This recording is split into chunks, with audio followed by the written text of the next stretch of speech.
Thursday night, mostly clear.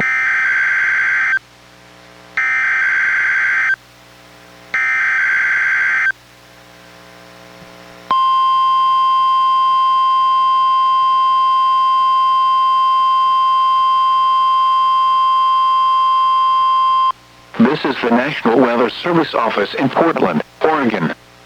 The preceding was a test of NWR weather radio's warning alarm. Tests of these receivers are normally conducted every Wednesday between 11 a.m. and noon. If there is a threat of severe weather on the day of the test, it will be postponed until the following week. This concludes this test. We now return to our regular programming.